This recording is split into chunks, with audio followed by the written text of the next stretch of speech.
তো আমরা এতক্ষণ হচ্ছে মেকানিক্যাল ট্রান্সলেশনাল সিস্টেমের যে তিনটা এলিমেন্ট থাকে সেই তিনটা এলিমেন্টের রিয়াকশন ফোর্স কীরকম হয় সেটা দেখলাম। এখন আমরা সরাসরি উদাহরণে চলে যাচ্ছি এবং সেই উদাহরণ থেকে কিভাবে স্টেট ইকুয়েশন করব সেটাই দেখানো হচ্ছে। তাহলে আমাদের ফার্স্ট এক্সাম্পল সেটার জন্য আমরা সার্কিটটাকে আঁকি। তো কোয়েশ্চেনে যেটা দেওয়া থাকবে সেটা হচ্ছে চিত্রটা দেওয়া থাকবে এরকম। সো এখানে একটা স্প্রিং দিলাম, এখানে একটা ম্যাস, এখানে একটা ড্যাম্পার, এবং এখানে আমার একটা রেফারেন্স লাইন দেখানো হয়েছে। এখানে আমাদের দুইটা নোড, স্প্রিং এর এখানে একটা থাকবে হচ্ছে এক্স এ এবং এখানে দিলাম হচ্ছে এক্স বি, এবং এদিক থেকে আমার একটা ফোর্স অ্যাপ্লাই করা হচ্ছে যেটা হচ্ছে এফ অফ টি। ওকে, এবং এটা হচ্ছে স্প্রিং কনস্ট্যান্ট, এটার কে, এবং এটার ম্যাসটা দেওয়া আছে এম, এবং এটার ভিসকাস যে ড্যাম্পিং কনস্ট্যান্টটা সেই কনস্ট্যান্টটা দেওয়া আছে পি। এখন এটাকে আমরা আগে ফার্স্টে সার্কিট বা ইলেকট্রিক্যাল সার্কিটের মতো করে আঁকার চেষ্টা করি। তাহলে এখানে দেখা যাচ্ছে যে আমাদের এই আমরা বলেছি যে এম, যেটা এম এর হচ্ছে এ আর বি প্রান্ত। আগের লেকচারটা যদি একটু ফলো করি, এ এবং বি, এখানে আমি লিখেছিলাম terminal B is consider to have the motion of the reference. তার মানে এম বা হচ্ছে একটা যদি চিন্তা করি, ম্যাচ চিন্তা করি, সেই ম্যাচটা সবসময় হচ্ছে রেফারেন্সে কানেক্টেড থাকবে। তো মেইনলি এখানে আবার অনেক সময় এরকম চিত্র এঁকে দেওয়া হয় এটার সাথে কানেক্টেড, এইভাবে রেফারেন্স। তো আমি এখানে এটা আঁকতেছি না। এখানে যদি এম থাকে বা কোনো ম্যাচ থাকে তাহলে এটা বুঝতে হবে এটা রেফারেন্সের সাথে কানেক্টেড। ঠিক আছে, তাহলে এখন আমরা দেখি। তাহলে এই এমটা হচ্ছে রেফারেন্সের সাথে কানেক্টেড এবং কে দেখা যাচ্ছে এফ টার সাথে কানেক্টেড, এবং কে রেফারেন্সের সাথে কোনো কানেকশন নাই, এই পাশে হচ্ছে এম এর সাথে কানেকশন। তাহলে এখন আমি বলতে পারি এখানে হচ্ছে আমার একটা স্প্রিং এভাবে থাকবে, তারপর এখানে একটা ম্যাচ থাকবে এবং ম্যাচটা কি হবে, নিচে গিয়ে রেফারেন্সের সাথে কানেক্ট হবে। তাহলে আমরা ম্যাচটাকে এভাবে আঁকতে পারি, এটা একটা ম্যাচ এবং এটা হচ্ছে রেফারেন্স। এবং এখানে দেখতে পাচ্ছি এফটি আমার এই এক্স এ প্রান্তে অ্যাপ্লাই করা হচ্ছে। তাহলে এটা এক্স এ, এটা এক্স বি, এবং এখানে থাকবে হচ্ছে একটা ফোর্স, তাহলে অ্যাপ্লাইড ফোর্স। এবং এই যে ড্যাম্পারটা দেখা যাচ্ছে এক প্রান্ত এম এর সাথে আরেক প্রান্ত হচ্ছে রেফারেন্সের সাথে। তাহলে এখান থেকে এক্স বি থেকে আরেকটা ড্যাম্পার, এবং এই ড্যাম্পারটাকে আমরা এভাবে রেফারেন্সের সাথে যোগ করে এঁকে দিতে পারি। তাহলে এটা আমাদের একটা নোড, এ নোড যেখানে আমাদের স্টেট ভেরিয়েবল এক্স এ, এখানে বি নোড যেখানে স্টেট ভেরিয়েবল এক্স বি নেওয়া হয়েছে, এবং এটা হচ্ছে একটা ড্যাম্পার বি, এটা একটা ম্যাস এম, এবং এখানে একটা স্প্রিং কে দিয়ে বোঝানো হলো। এবং এই যে এই লাইনটা এটা হচ্ছে আমাদের রেফারেন্স। ওকে, তাহলে এখন আমরা দুইটা নোড এখানে পাচ্ছি এবং স্টেট ভেরিয়েবল দুইটা পাচ্ছি, এক্স এ এবং এক্স বি। তাহলে দুইটা ভেরিয়েবলের জন্য দুইটা নোড থেকে আমরা দুইটা ইকুয়েশন আগে ডেভেলপ করি। তাহলে এখানে ফর নোড এ এখানে দেখা যাচ্ছে এই নোডটাতে আমার কি কি কানেক্ট আছে। এখানে আমার হচ্ছে ফোর্স এবং এটার সাথে এই স্প্রিংটা কানেক্টেড। তাহলে এই spring K X A minus X B, যেহেতু স্প্রিংটা এ নোডেও কানেক্টেড এবং বি নোডেও কানেক্টেড, তাহলে এটা হবে কে এক্স মাইনাস এক্স বি। বা আমি প্রথমে আমার ডিটেলস লেখা উচিত ছিল, কে এক্স এ এটা একটা হবে এবং এখানে এক্স বি। ঠিক একইভাবে আমরা যে রিয়াকশন ফোর্সটা লিখছি এফ কে ইকুয়াল টু হবে আমার ইনপুট যেই ফোর্স সেটা, তাহলে F K equal to F T. তাহলে এখানে লিখতে পারছি K X A minus X B equal to হচ্ছে এফ অফ টি। তাহলে এটা আমরা হচ্ছে একটা ইকুয়েশন পেলাম। এবার নোড বি এর জন্য আমরা আরেকটা ইকুয়েশন পাবো। এখন নোড বিতে দেখা যাচ্ছে আমার এখানে কোনো অ্যাপ্লাইড ফোর্স নাই, কিন্তু আমার রিয়াকশন ফোর্স কোনগুলো আছে, রিয়াকশন ফোর্স বি নোডের সাথে কানেক্টেড রিয়াকশন ফোর্স হচ্ছে স্প্রিংয়েরটা, ম্যাসেরটা এবং ড্যাম্পারেরটা, তিনটাই। তাহলে স্প্রিংয়ের যেই ফোর্স সেই ফোর্সটা কি হবে, সেই ফোর্সটা হচ্ছে কে, এখানে হবে X B minus X A, যেহেতু আমি বি নোডটাকে নিচ্ছি so X B minus X A, তারপর প্লাস ম্যাসের জন্য আমরা রিয়াকশন ফোর্স জানি এম ডি স্কোয়ার এক্সটা কি হবে এক্স বি যেহেতু নোড বি, এবং ড্যাম্পারের জন্য এটা হবে B D of X B. তো আগে এটা একটা বলা হয় নাই, এখানে হচ্ছে ভিসকাস ড্যাম্পারের জন্য বি, এখানে ভি যেহেতু পেয়েছিলাম, ভি সমান আমরা কি জানি ডি এক্স ই মাইনাস ডি এক্স এফ। তাহলে এখানে আমরা হচ্ছে বি ডি এক্স বি এটা পেলাম। তাহলে এটা একটা ইকুয়েশন পেয়েছি এবং এখানে যেহেতু অ্যাপ্লাইড কোনো ফোর্স নাই তো ফোর্স ইকুয়াল টু 0। তাহলে এটা হচ্ছে ইকুয়েশন নাম্বার 2। এখন আমরা যদি ট্রান্সফার ফাংশন বের করতে চাই, ট্রান্সফার ফাংশন আমি ধরলাম এই যে ফার্স্টের এক্স এ থেকে এক্স বি পর্যন্ত যেটা হবে, এক্স এ থেকে এক্স বি পর্যন্ত যে ট্রান্সফার ফাংশন সেটাকে আমি ধরলাম ট্রান্সফার ফাংশন g1। তাহলে transfer function g1 is equal to X A divided by যে ইনপুটটা তার মানে ফোর্স, এবং পরবর্তী এক্স বি থেকে বাকি পদটুকুতে আমরা যদি ট্রান্সফার ফাংশন ধরি g2, তাহলে এই ক্ষেত্রে আমার transfer function g2 equal to হবে X B divided by X A. So overall যে ট্রান্সফার ফাংশনটা, সেই ওভারঅল ট্রান্সফার ফাংশন হবে এই দুইটা ট্রান্সফার ফাংশনের গুণফল,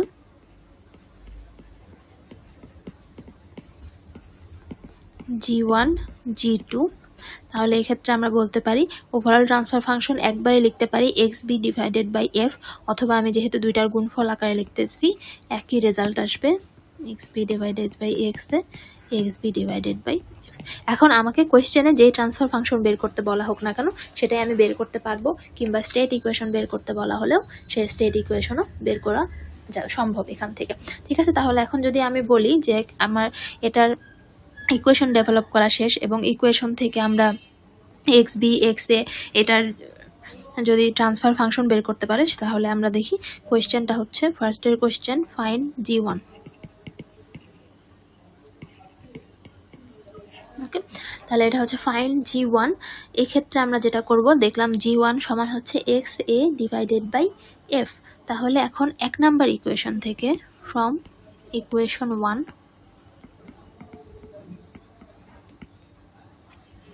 এক্ষেত্রে আমরা পাচ্ছি হচ্ছে K X A minus K X B equal to F, এটা পেলাম। আর ইকুয়েশন 2 থেকে পাচ্ছি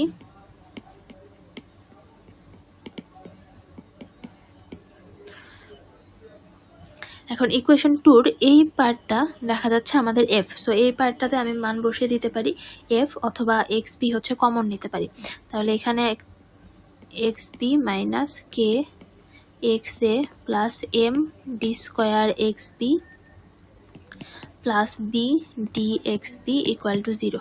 সো এখানে আমি পাচ্ছি এক্স বি যদি কমন নিয়ে নেই M D square plus B D plus K equal to K X A. So এখান থেকে আমি পাচ্ছি হচ্ছে X B equal to K X A divided by M D square plus B D plus কে। তো এখন এইটা গিয়ে আমরা এই ইকুয়েশনটাতে বসিয়ে দিব। ঠিক আছে, so putting the value of X B on equation 3.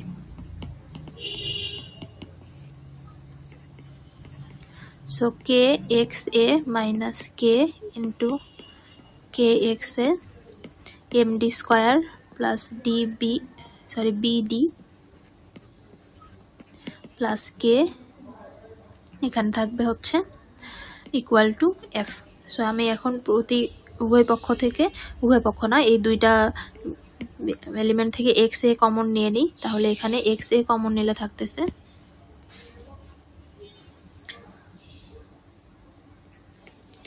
K minus K square divided by M D square plus B D plus K equal to F. এখন আমার g1 দরকার এবং আমরা g1 সমান জানি হচ্ছে X A divided by F.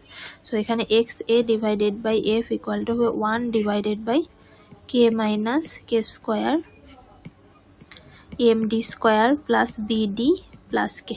এখন এটাকে লসাগু করে একটা সিম্পলিফাই ফর্মে যদি নিয়ে আসি তাহলে আমাদের g1 বের হয়ে চলে আসবে। সো আমরা বলতে পারি X A divided by F equal to 1, এটাকে জাস্ট লসাগু করে উপরে পাঠিয়ে দিচ্ছি M D square plus B D plus K, এখানে থাকবে হচ্ছে কে কমন নিলে M D square plus B D plus K minus K. So এখানে থাকতেছে M D square plus B D plus K divided by K into M D square plus B D. So এক্ষেত্রে আমরা transfer function G1 পেয়ে গেলাম। একইভাবে যদি G2 বের করতে চাই, নেক্সট কোয়েশ্চেন যদি থাকে ফাইন্ড G2, তাহলে G2 সমান আমরা জানি হচ্ছে XB divided by XA। So এখান থেকে আমরা পেতে পারি 2 নাম্বার যে ইকুয়েশনটা, 2 নাম্বার ইকুয়েশন থেকে সরাসরি পেতে পারি। 2 নাম্বার ইকুয়েশন আমি আবার লিখতেছি, KXB minus XA plus M D square X plus B D equal to 0 ছিল। এখন আমরা 1 থেকে, এটা হচ্ছে ফ্রম ইকুয়েশন 2, এখন 1 থেকে আমরা পাইছিলাম হচ্ছে K X A minus X B equal to F. Okay, so এখানে যদি আমি এভাবে নেই, এটাকে মাইনাস কমন নেই, তাহলে এখানে থাকে X B minus X A equal to F. So এটার মানটা আমি এখানে এখন বসিয়ে দিই। এখানে তাহলে হবে minus F plus M D square X, এখানে সরি বি ছিল, এটা লিখতে ভুল হয়ে গেছে, M D S X B B D X B equal to 0। So এখান থেকে আমরা এক্স বি যদি কমন নেই, এখানে থাকবে M D square plus B D, এবং এই এফটাকে এই পাশে পাঠিয়ে দিলে এটা হবে, হয়ে যাবে plus F. So now X B divided by F equal to হচ্ছে 1 divided by M D square plus B D. So এটা এক্স বি ডিভাইডেড বাই, এটা অ্যাকচুয়ালি আমার ওভারঅল যেই ট্রান্সফার ফাংশন সেটা বের হয়েছে, আমাদের G2 বের হয় নাই। G2 ইকুয়াল টু আমরা জানি হচ্ছে X B divided by X A. ঠিক আছে, X B divided by X A, এটা পেতে গেলে আমাদেরকে এই যে এখান থেকে আমরা পেতে পারি, এটাকে দিলাম ইকুয়েশন নাম্বার 4, তাহলে from equation 4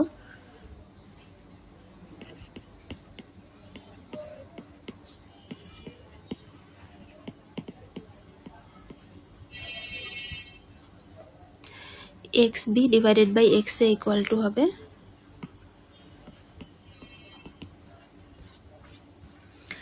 K divided by, এই যে এখান থেকে পাচ্ছি M D square plus B D plus কে।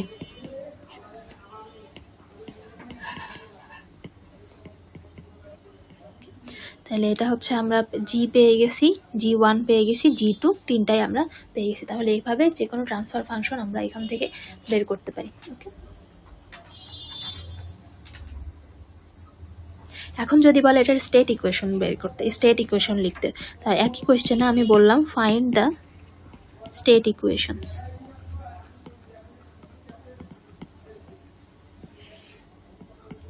তখন আমরা কি করব, তাহলে আমি হচ্ছে এই যে 1 নাম্বার যে ইকুয়েশনটা, ইকুয়েশন 2টা আবার লিখি। আমরা পাইছিলাম হচ্ছে ইকুয়েশন 1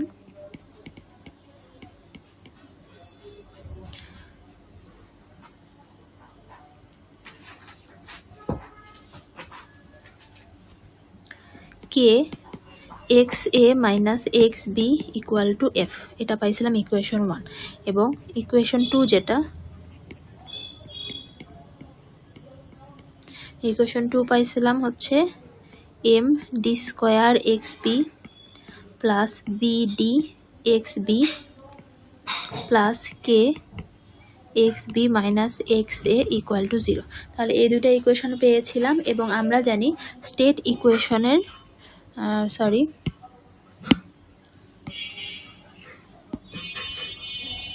স্টেট ইকুয়েশনের আমাদের ফরম্যাটটা হচ্ছে X dot equal to A X plus B U, এই অবস্থায় ছিল। তাহলে এখানে আমরা যে ডেরিভেটিভ যে ফর্মগুলো লিখছি সেগুলোকে আমরা এখন এক্স ডট আকারে লিখতে পারি। আচ্ছা, এখন যদি আমরা ইকুয়েশন নাম্বার 2 থেকে পাই, এটাকে আমরা লিখতে পারি হচ্ছে M D square X B plus B D X B, আর এই জিনিসটাকে লিখতে পারি হচ্ছে মাইনাস এফ ইকুয়াল টু 0, অথবা আমরা বলতে পারি M D square X B plus B D X B equal to হচ্ছে এফ। ওকে, তাহলে এটাকে আমরা ইকুয়েশন নাম্বার দিলাম হচ্ছে 3। তাহলে এখন ইকুয়েশন 3 থেকে আমরা এখানে ধরি let X B equal to হচ্ছে আমার স্টেট ভেরিয়েবল x1। তো যেহেতু আমার এখানে আছে হচ্ছে dxb, সো আমরা বলতে পারি dxb ইকুয়াল টু হচ্ছে x1 প্রাইম। একইভাবে এটাকে আমি ধরলাম হচ্ছে x2, dxb যেটা সেটাকে আমি আরেকটা ভেরিয়েবল ধরলাম x2। So D square xb যখন লিখব তখন এটা হবে হচ্ছে x2 প্রাইম। ওকে, তাহলে এখানে x1 ইকুয়াল টু x2 এটা অলরেডি একটা ইকুয়েশন আছে এবং 3 নাম্বার ইকুয়েশন।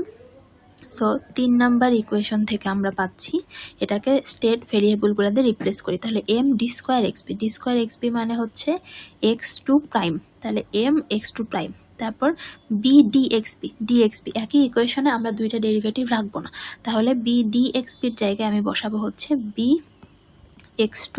আর f সমান আমরা জানি হচ্ছে ইনপুট ভেরিয়েবল, এখানে আমরা লিখে রাখি আমি f হচ্ছে যেহেতু অ্যাপ্লাইড ফোর্স যেটা আমার ইনপুট, তাহলে f ইকুয়াল টু ইউ, তাহলে এটা পেলাম। এখন এখান থেকে আমরা এই যে এই ফরম্যাটটাতে যদি নিয়ে যেতে চাই তাহলে এটা হবে x2 dot equal to minus B x2 plus U. So x2 dot equal to পাবো হচ্ছে minus B divided by M x2 plus 1 divided by M U. Okay, তাহলে এটা একটা ইকুয়েশন পেলাম। এখন আমাদের ইকুয়েশন স্টেট ইকুয়েশনের জন্য দরকার x1 প্রাইম এবং x2 প্রাইম দুইটাই। তাহলে এখন x1 প্রাইমের ইকুয়েশনটা কোনটা? x1 প্রাইমের ইকুয়েশনটা হচ্ছে এই যে এইখান থেকে। তাহলে এখন আমরা স্টেট ইকুয়েশন তৈরির জন্য রেডিমেড দুইটা ইকুয়েশন পেলাম, x1 prime equal to x2, অথবা আমি বলতে পারি 0 into x1 plus 1 into x2 plus 0 into U. Okay, এটা একটা ইকুয়েশন। আরেকটা ইকুয়েশন পেলাম হচ্ছে x2 ডট, এটা হচ্ছে minus B divided by M x2 plus 1 divided by M U, তাহলে 0 ইন্টু x1 সরি প্লাস না minus minus B divided by M x2 plus 1 divided by M U. So এখন আমাদের state equation দাঁড়ালো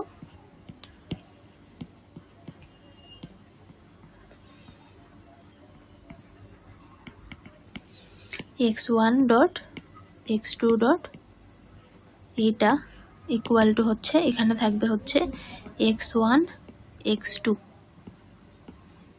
এবং তাহলে এটার জন্য লিখি x1 এর জন্য কি হবে, x1 এর জন্য 0, প্রথমটার জন্য 0 এবং 1, পরেরটার জন্য 0 minus B divided by M. So আমি একটু অন্য কালার দিয়ে দেখাই। ফার্স্টেরটার জন্য হচ্ছে 0 এবং 1, সেই 0 এবং 1কে এখানে লিখলাম, এবং পরেরটার জন্য হচ্ছে 0 minus B divided by M, সেটাকে আমরা এখন লিখবো হচ্ছে 0 মাইনাস বি বাই এম। তাহলে এটা আমার হচ্ছে এ যে ভেক্টর ম্যাট্রিক্সটা সেটা পেয়ে গেলাম, এবং পরবর্তীতে ইউ এর জন্য আমরা পাবো হচ্ছে ফার্স্টেরটা হচ্ছে 0, এই যে 0, এবং এটা হচ্ছে 1 ডিভাইডেড বাই এম। ওকে, তাহলে এই যে এই সার্কিটটার জন্য মেকানিক্যাল ট্রান্সলেশনাল যে সার্কিটটা ছিল সেটার জন্য আমরা স্টেট ইকুয়েশনটাও বের করে ফেললাম। ঠিক আছে, তাহলে এটার জন্য আমি কি বের করলাম, ট্রান্সফার ফাংশন বের করলাম ওভার দুইটা কেসেই এক্স এ এক্স বি দুইটা নোডের মধ্যে, তারপর ওভারঅল ট্রান্সফার ফাংশন সেটাও বের করলাম, এবং স্টেট ইকুয়েশনটাও বের করা এখান থেকে দেখলাম।